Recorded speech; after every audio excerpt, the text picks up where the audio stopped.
This is a disclaimer, an invitation to listen beyond the words. Dear listeners, as you prepare to lose yourself in the tapestry of this tale, spun with care and woven with countless voices, allow me a moment to reflect on the nature of storytelling itself. Words, like wayward stars, often shine with unpredictable brilliance. They illuminate, they resonate, but they can also flicker as they cross from tongue to ear. In this telling, where the art of the spoken word meets the boundless intricacies of language, there may be an occasional note that rings unexpected. A pronunciation shaped by a performer's unique cadence, a name rendered slightly different than imagined, a rhythm that dances to its own tune. These moments are not flaws, but gentle reminders of the heart behind the performance, breathing life into the story in its own vivid way. Rather than distractions, consider them the creases in an ancient map, the character of a voice etched with the echoes of the world it seeks to bring alive. They are the marks of a tale well told, alive with the imperfections that makes human. Lean into the magic, allow the story to wash over you, and trust that, no matter the shape of each word, the soul of the journey remains unchanged. Your willingness to listen with an open heart is the truest magic of all. In the year 2889, by Jules Verne and Michel Verne. Little though they seem to think of it, the people of this 29th century live continually in fairyland. Surfeited as they are with marvels, they are indifferent in presence of each new marvel. To them all seems natural. Could they but duly appreciate the refinements of civilization in our day?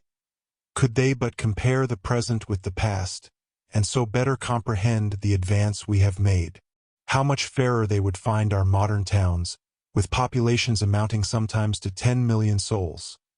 Their streets 300 feet wide, their houses 1,000 feet in height, with a temperature the same in all seasons, with their lines of aerial locomotion crossing the sky in every direction. If they would but picture to themselves the state of things that once existed, when through muddy streets rumbling boxes on wheels, drawn by horses, yes, by horses, were the only means of conveyance. Think of the railroads of the olden time, and you will be able to appreciate the pneumatic tubes through which today one travels at the rate of 1,000 miles an hour.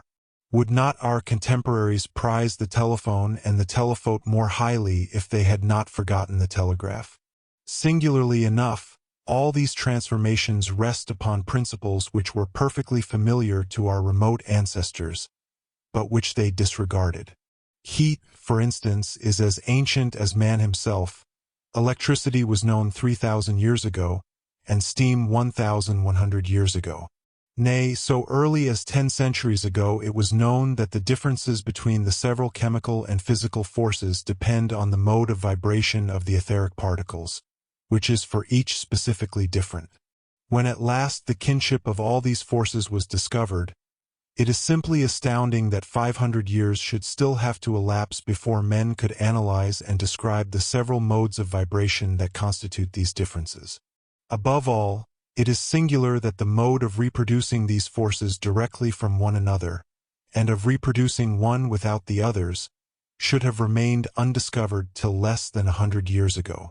Nevertheless, such was the course of events. For it was not till the year 2792 that the famous Oswald Nier made this great discovery. Truly was he a great benefactor of the human race. His admirable discovery led to many another. Hence is sprung a pleiad of inventors, its brightest star being our great Joseph Jackson. To Jackson we are indebted for those wonderful instruments, the new accumulators. Some of these absorb and condense the living force contained in the sun's rays. Others, the electricity stored in our globe. Others again, the energy coming from whatever source, as a waterfall, a stream, the winds, etc.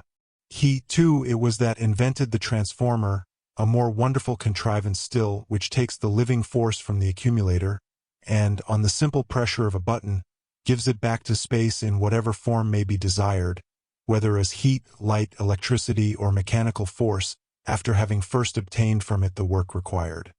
From the day when these two instruments were contrived is to be dated the era of true progress. They have put into the hands of man a power that is almost infinite.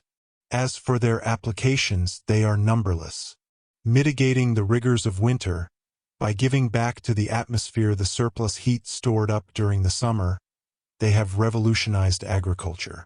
By supplying motive power for aerial navigation, they have given to commerce a mighty impetus. To them we are indebted for the continuous production of electricity without batteries or dynamos, of light without combustion or incandescence, and for an unfailing supply of mechanical energy for all the needs of industry. Yes, all these wonders have been wrought by the accumulator and the transformer. And can we not to them also trace, indirectly, this latest wonder of all, the great Earth Chronicle building in 253D Avenue, which was dedicated the other day? If George Washington Smith, the founder of the Manhattan Chronicle, should come back to life today, what would he think were he to be told that this palace of marble and gold belongs to his remote descendant, Fritz Napoleon Smith, who, after 30 generations have come and gone, is owner of the same newspaper which his ancestor established? For George Washington Smith's newspaper has lived generation after generation, now passing out of the family, anon coming back to it. When, 200 years ago, the political center of the United States was transferred from Washington to Centropolis, the newspaper followed the government and assumed the name of Earth Chronicle. Unfortunately, it was unable to maintain itself at the high level of its name. Pressed on all sides by rival journals of a more modern type, it was continually in danger of collapse. 20 years ago its subscription list contained but a few 100,000 names, and then Mr. Fritz Napoleon Smith bought it for a mere trifle and originated telephonic journalism. Everyone is familiar with Fritz Napoleon Smith's system, a system made possible by the enormous development of telephony during the last 100 years. Instead of being printed, the Earth Chronicle is every morning spoken to subscribers, who, in interesting conversations with reporters, statesmen, and scientists, learn the news of the day. Furthermore, each subscriber owns a phonograph, and to this instrument he leaves the task of gathering the news whenever he happens not to be in a mood to listen directly himself. As for purchasers of single copies, they can at a very trifling cost learn all that is in the paper of the day at any of the innumerable phonographs set up nearly everywhere.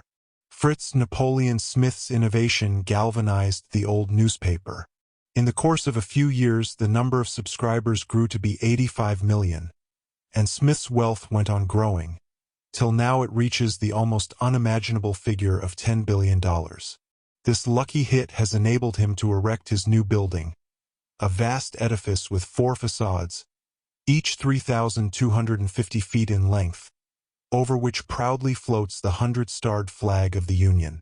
Thanks to the same lucky hit, he is today king of newspaperdom. Indeed, he would be king of all the Americans, too, if Americans could ever accept a king. You do not believe it? Well, then, look at the plenipotentiaries of all nations and our own ministers themselves crowding about his door, entreating his counsels, begging for his approbation, imploring the aid of his all-powerful organ. Reckon up the number of scientists and artists that he supports, of inventors that he has under his pay. Yes, a king is he, and in truth his is a royalty full of burdens. His labors are incessant, and there is no doubt at all that in earlier times any man would have succumbed under the overpowering stress of the toil which Mr. Smith has to perform. Very fortunately for him, thanks to the progress of hygiene, which, abating all the old sources of unhealthfulness, has lifted the mean of human life from 37 up to 52 years, men have stronger constitutions now than heretofore. The discovery of nutritive air is still in the future, but in the meantime men today consume food that is compounded and prepared according to scientific principles, and they breathe an atmosphere freed from the microorganisms that formerly used to swarm in it. Hence they live longer than their forefathers and know nothing of the innumerable diseases of olden times. Nevertheless, and notwithstanding these considerations, Fritz Napoleon Smith's mode of life may well astonish one. His iron constitution is taxed to the utmost by the heavy strain that is put upon it. Vain the attempt to estimate the amount of labor he undergoes. An example alone can give an idea of it. Let us then go about with him for one day as he attends to his multifarious concernments. What day? That matters little. It is the same every day. Let us then take at random September 25th of this present year 2889. This morning Mr. Fritz Napoleon Smith awoke in very bad humor. His wife having left for France 8 days ago, he was feeling disconsolate. Incredible though it seems, in all the 10 years since their marriage, this is the first time that Mrs. Edith Smith, the professional beauty, has been so long absent from home. 2 or 3 days usually suffice for her frequent trips to Europe. The first thing that Mr. Smith does is to connect his phonotelephone, the wires of which communicate with his Paris mansion. The telephone. Here is another of the great triumphs of science in our time. The transmission of speech is an old story. The transmission of images by means of sensitive mirrors connected by wires is a thing but of yesterday. A valuable invention indeed, and Mr. Smith this morning was not niggard of blessings for the inventor, when by its aid he was able distinctly to see his wife notwithstanding the distance that separated him from her. Mrs. Smith, weary after the ball or the visit to the theater the preceding night, is still abed, though it is near noontide at Paris. She is asleep, her head sunk in the lace-covered pillows. What? She stirs? Her lips move. She is dreaming, perhaps? Yes, dreaming. She is talking, pronouncing a name. His name. Fritz. The delightful vision gave a happier turn to Mr. Smith's thoughts. And now, at the call of imperative duty, light-hearted he springs from his bed and enters his mechanical dresser. 2 minutes later the machine deposited him all dressed at the threshold of his office. The round of journalistic work was now begun. First he enters the hall of the novel writers, a vast apartment crowned with an enormous transparent cupola. In one corner is a telephone, through which 100 Earth Chronicle literateurs in turn recount to the public in daily installments 100 novels. Addressing one of these authors who was waiting his turn, "Capital, capital. My dear fellow," said he, "your last story. The scene where the village maid discusses interesting philosophical problems with her lover shows your very acute power of observation. Never have the ways of country folk been better portrayed. Keep on, my dear Archibald. Keep on. Since yesterday, thanks to you, there is a gain of 5,000 subscribers. Mr. John Last," he began again, turning to a new arrival, "I am not so well pleased with your work. Your story is not a picture of life. It lacks the elements of truth. And why? Simply because you run straight on to the end. Because you do not analyze. Your heroes do this thing or that from this or that motive, which you assign without ever a thought of dissecting their mental and moral natures. Our feelings, you must remember, are far more complex than all that. In real life every act is the resultant of 100 thoughts that come and go, and these you must study each by itself if you would create a living character. But, you will say, in order to note these fleeting thoughts one must know them, must be able to follow them in their capricious meanderings. Why, any child can do that, as you know. You have simply to make use of hypnotism, electrical or human, which gives one a twofold being, setting free the witness personality so that it may see, understand, and remember the reasons which determine the personality that acts.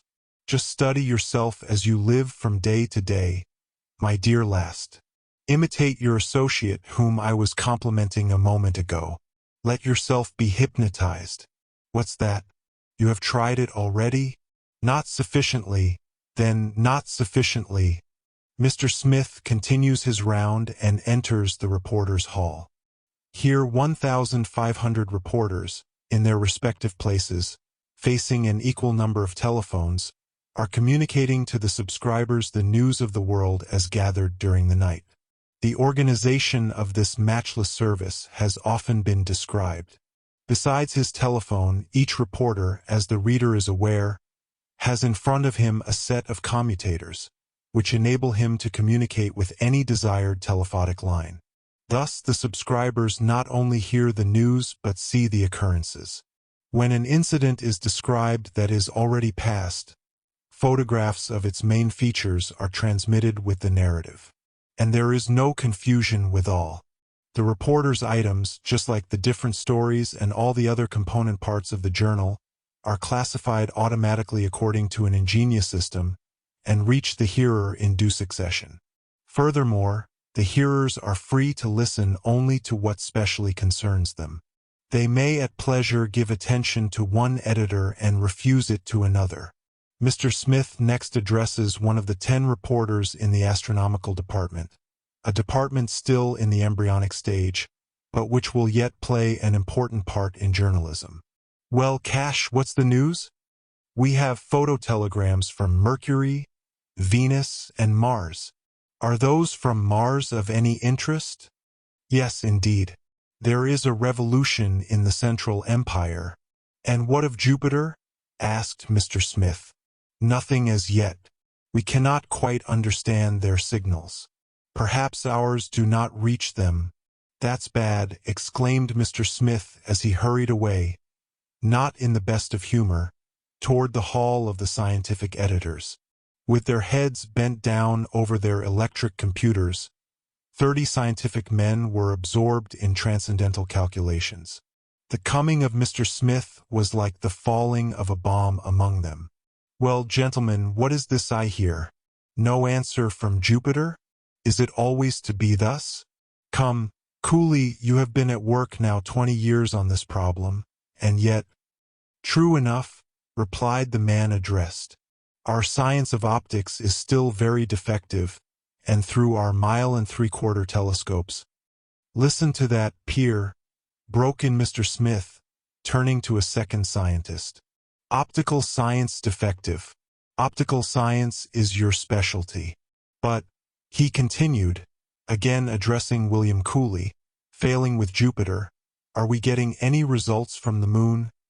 The case is no better there. This time you do not lay the blame on the science of optics. The moon is immeasurably less distant than Mars, yet with Mars our communication is fully established. I presume you will not say that you lack telescopes. Telescopes? Oh no, the trouble here is about inhabitants. That's it, added Peer. So, then, the moon is positively uninhabited? Asked Mr. Smith. At least, answered Cooley, on the face which she presents to us. As for the opposite side, who knows? Ah, the opposite side. You think, then, remarked Mr. Smith musingly, that if one could but— Could what? Why, turn the moon about face. Ah, there's something in that, cried the two men at once.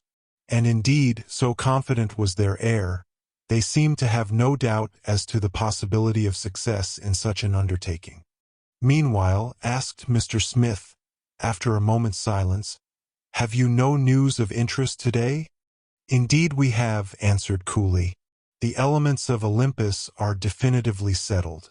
That great planet gravitates beyond Neptune at the mean distance of 11,400,799,642 miles from the Sun, and to traverse its vast orbit takes 1,311 years, 294 days, 12 hours, 43 minutes, 9 seconds. Why didn't you tell me that sooner? Cried Mr. Smith. Now inform the reporters of this straightway. You know how eager is the curiosity of the public with regard to these astronomical questions. That news must go into today's issue. Then, the two men bowing to him, Mr. Smith passed into the next hall, an enormous gallery upward of 3,200 feet in length, devoted to atmospheric advertising. Everyone has noticed those enormous advertisements reflected from the clouds, so large that they may be seen by the populations of whole cities or even of entire countries. This, too, is one of Mr. Fritz Napoleon Smith's ideas, and in the Earth Chronicle building 1,000 projectors are constantly engaged in displaying upon the clouds these mammoth advertisements.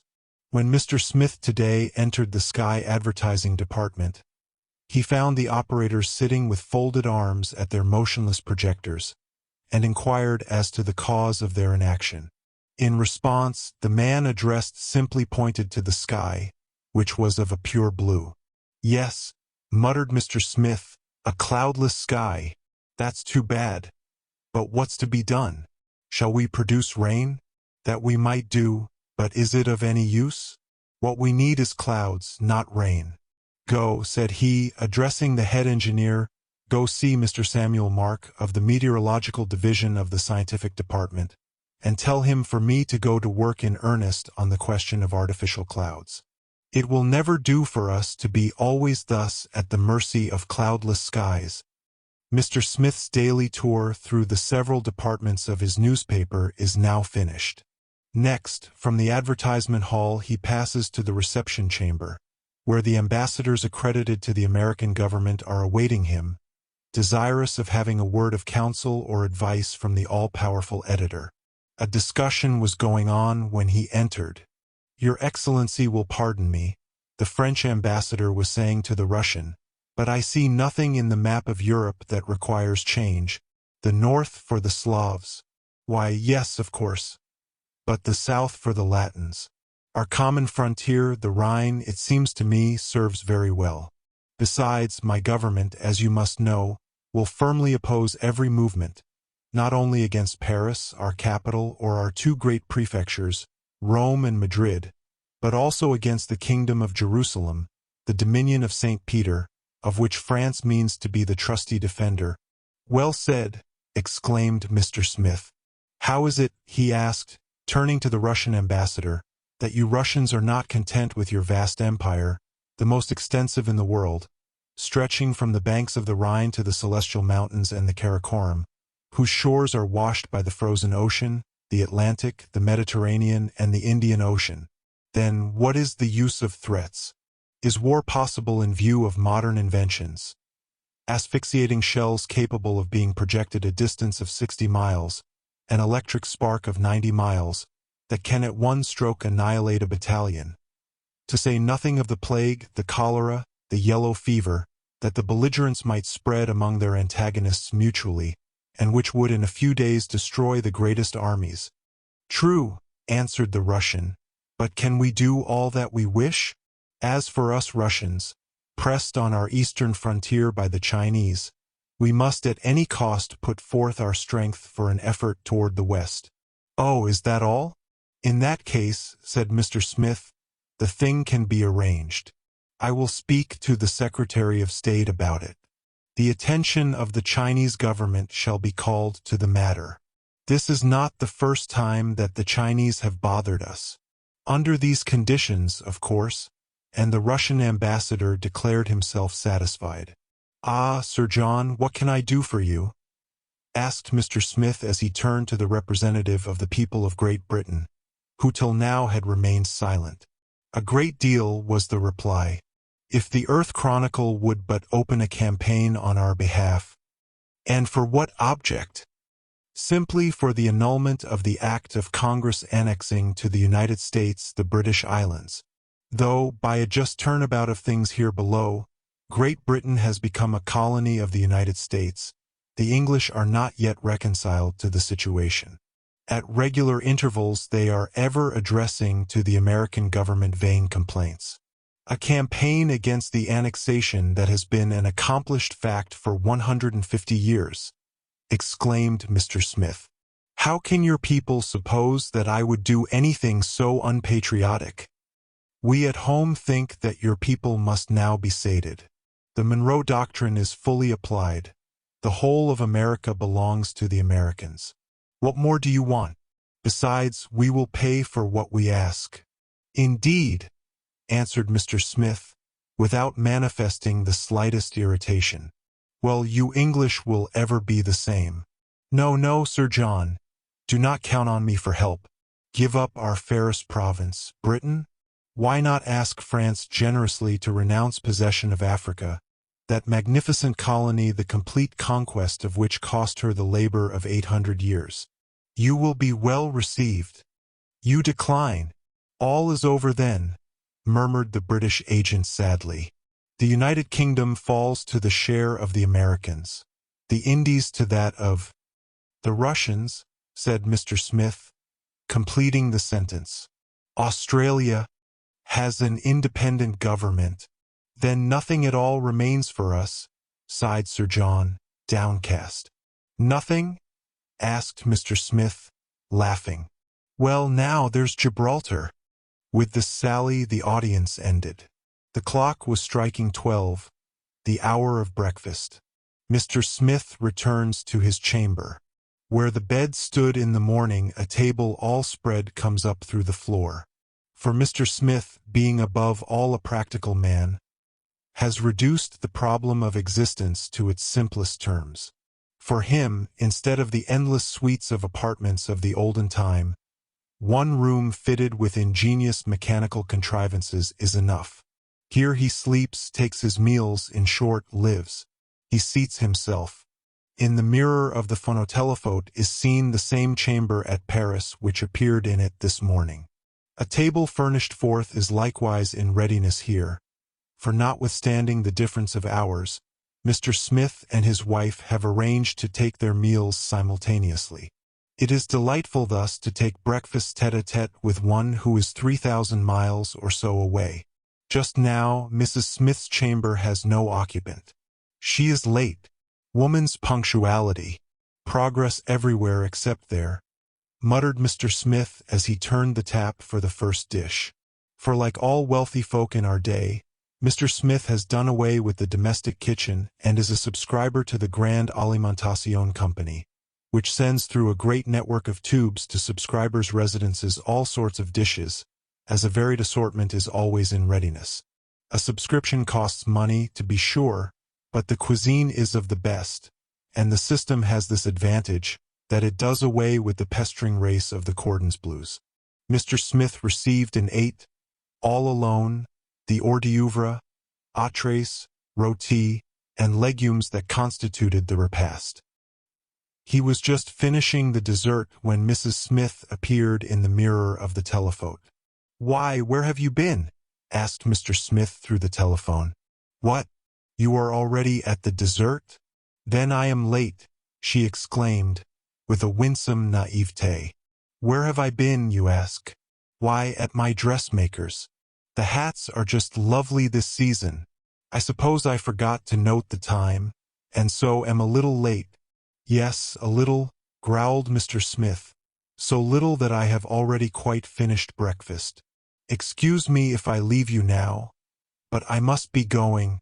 "Oh, certainly, my dear. Goodbye till evening." Smith stepped into his air coach, which was in waiting for him at a window. "Where do you wish to go, sir?" inquired the coachman. "Let me see. I have 3 hours," Mr. Smith mused. "Jack, take me to my accumulator works at Niagara." For Mr. Smith has obtained a lease of the Great Falls of Niagara. For ages the energy developed by the falls went unutilized. Smith, applying Jackson's invention, now collects this energy and lets or sells it. His visit to the works took more time than he had anticipated. It was 4 o'clock when he returned home, just in time for the daily audience which he grants to callers. One readily understands how a man situated as Smith must be beset with requests of all kinds. Now it is an inventor needing capital. Again it is some visionary who comes to advocate a brilliant scheme which must surely yield millions of profit. A choice has to be made between these projects, rejecting the worthless, examining the questionable ones, accepting the meritorious. To this work Mr. Smith devotes every day 2 full hours. The callers were fewer today than usual, only 12 of them. Of these 8 had only impracticable schemes to propose. In fact, one of them wanted to revive painting, an art fallen into desuetude owing to the progress made in color photography. Another, a physician, boasted that he had discovered a cure for nasal catarrh. These impracticables were dismissed in short order. Of the 4 projects favorably received, the first was that of a young man whose broad forehead betokened his intellectual power. "Sir, I am a chemist," he began, "and as such I come to you." "Well, once the elementary bodies," said the young chemist, "were held to be 62 in number. 100 years ago they were reduced to 10. Now only 3 remain irresolvable, as you are aware." "Yes, yes. Well, sir, these also I will show to be composite. In a few months, a few weeks, I shall have succeeded in solving the problem. Indeed, it may take only a few days. And then, sir, I shall simply have determined the absolute. All I want is money enough to carry my research to a successful issue." "Very well," said Mr. Smith. "And what will be the practical outcome of your discovery?" "The practical outcome? Why, that we shall be able to produce easily all bodies, whatever stone, wood, metal, fibers, and flesh and blood?" queried Mr. Smith, interrupting him. "Do you pretend that you expect to manufacture a human being out and out?" "Why not?" Mr. Smith advanced $100,000 to the young chemist and engaged his services for the Earth Chronicle Laboratory. The second of the 4 successful applicants, starting from experiments made so long ago as the 19th century and again repeated, had conceived the idea of removing an entire city all at once from one place to another. His special project had to do with the city of Granton, situated, as everybody knows, some 15 miles inland. He proposes to transport the city on rails and to change it into a watering place. The profit, of course, would be enormous. Mr. Smith, captivated by the scheme, bought a half-interest in it. "As you are aware, sir," began applicant number 3, "by the aid of our solar and terrestrial accumulators and transformers, we are able to make all the seasons the same.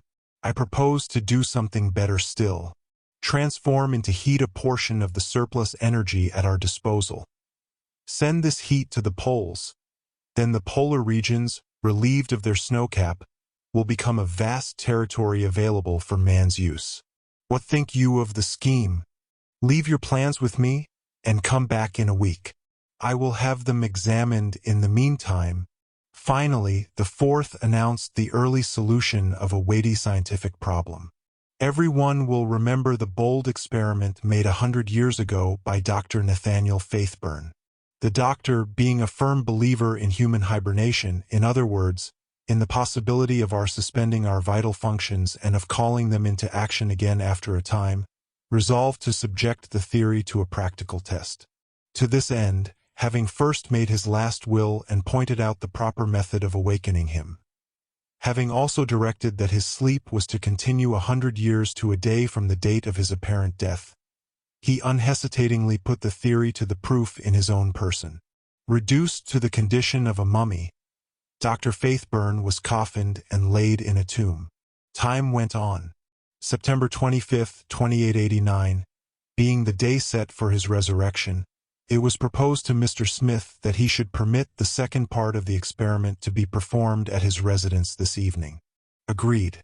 Be here at 10 o'clock, answered Mr. Smith, and with that the day's audience was closed. Left to himself, feeling tired, he lay down on an extension chair. Then, touching a knob, he established communication with the Central Concert Hall, whence our greatest maestros send out to subscribers their delightful successions of accords determined by recondite algebraic formulas. Night was approaching. Entranced by the harmony, forgetful of the hour, Smith did not notice that it was growing dark. It was quite dark when he was aroused by the sound of a door opening. "Who is there?" he asked, touching a commutator. Suddenly, in consequence of the vibrations produced, the air became luminous. "Ah, you, doctor?" "Yes," was the reply. "How are you?" "I am feeling well." "Good. Let me see your tongue." "All right." "Your pulse?" "Regular." "And your appetite?" "Only passably good." "Yes, the stomach. There's the rub. You are overworked. If your stomach is out of repair, It must be mended. That requires study. We must think about it. In the meantime, said Mr. Smith, you will dine with me. As in the morning, the table rose out of the floor. Again, as in the morning, the potage, rôti, ragouts, and legumes were supplied through the food pipes. Toward the close of the meal, phonotelephotic communication was made with Paris. Smith saw his wife, seated alone at the dinner table, looking anything but pleased at her loneliness. "Pardon me, my dear, for having left you alone," he said through the telephone. "I was with Dr. Wilkins." "Ah, the good doctor," remarked Mrs. Smith, her countenance lighting up. "Yes, but, pray, when are you coming home?" "This evening." "Very well. Do you come by tube or by air train?" "Oh, by tube." "Yes. And at what hour will you arrive?" "About 11, I suppose." 11 by Centropolis time, you mean?" "Yes." "Goodbye, then, for a little while," said Mr. Smith as he severed communication with Paris. Dinner over, Dr. Wilkins wished to depart. "I shall expect you at 10, said Mr. Smith. "Today, it seems, is the day for the return to life of the famous Dr. Faithburn. You did not think of it, I suppose. The awakening is to take place here in my house. You must come and see. I shall depend on your being here." "I will come back," answered Dr. Wilkins. Left alone, Mr. Smith busied himself with examining his accounts. A task of vast magnitude, having to do with transactions which involve a daily expenditure of upward of $800,000. Fortunately, indeed, the stupendous progress of mechanic art in modern times makes it comparatively easy. Thanks to the piano electro-reckoner, the most complex calculations can be made in a few seconds. In 2 hours, Mr. Smith completed his task. Just in time. Scarcely had he turned over the last page when Dr. Wilkins arrived. After him came the body of Dr. Faithburn, escorted by a numerous company of men of science. They commenced work at once. The casket being laid down in the middle of the room, the telephote was got in readiness. The outer world, already notified, was anxiously expectant, for the whole world could be eyewitnesses of the performance. A reporter, meanwhile, like the chorus in the ancient drama, explaining it all viva voce through the telephone. "They are opening the casket," he explained. "Now they are taking Faithburn out of it. A veritable mummy, yellow, hard, and dry. Strike the body and it resounds like a block of wood. They are now applying heat, now electricity. No result. These experiments are suspended for a moment while Dr. Wilkins makes an examination of the body. Dr. Wilkins, rising, declares the man to be dead." "Dead?" exclaims everyone present. "Yes," answers Dr. Wilkins, "dead." "And how long has he been dead?" Dr. Wilkins makes another examination. 100 years, he replies. The case stood just as the reporter said. Faithburn was dead. Quite certainly dead. "Here is a method that needs improvement," remarked Mr. Smith to Dr. Wilkins, as the scientific committee on hibernation bore the casket out. "So much for that experiment. But if poor Faithburn is dead, at least he is sleeping," he continued. "I wish I could get some sleep. I am tired out, doctor, quite tired out. Do you not think that a bath would refresh me?" "Certainly. But you must wrap yourself up well before you go out into the hallway. You must not expose yourself to cold." "Hallway? Why, doctor, as you well know, everything is done by machinery here. It is not for me to go to the bath. The bath will come to me. Just look," and he pressed a button. After a few seconds a faint rumbling was heard, which grew louder and louder. Suddenly the door opened, and the tub appeared. Such, for this year of grace 2889, is the history of one day in the life of the editor of the Earth Chronicle. And the history of that one day is the history of 365 days every year, except leap years, and then of 366 days, for as yet no means has been found of increasing the length of the terrestrial year. Dear listener, we close the pages on another tale, a journey through words, imagination, and emotion. Here at the Falls Audiobook, where stories flow like a river's current, carrying you to distant worlds and uncharted depths, we thank you for joining us. As always, we invite you to linger a little longer. Subscribe to our channel to discover more stories waiting to be heard, each a cascade of voices, ideas, and artistry. And remember, every great story begins with a single word. Perhaps the next one will begin with you. Until our voices meet again, may your days be filled with quiet moments, rich pages, and the soothing sound of a story well told. This is the Falls Audiobook, signing off.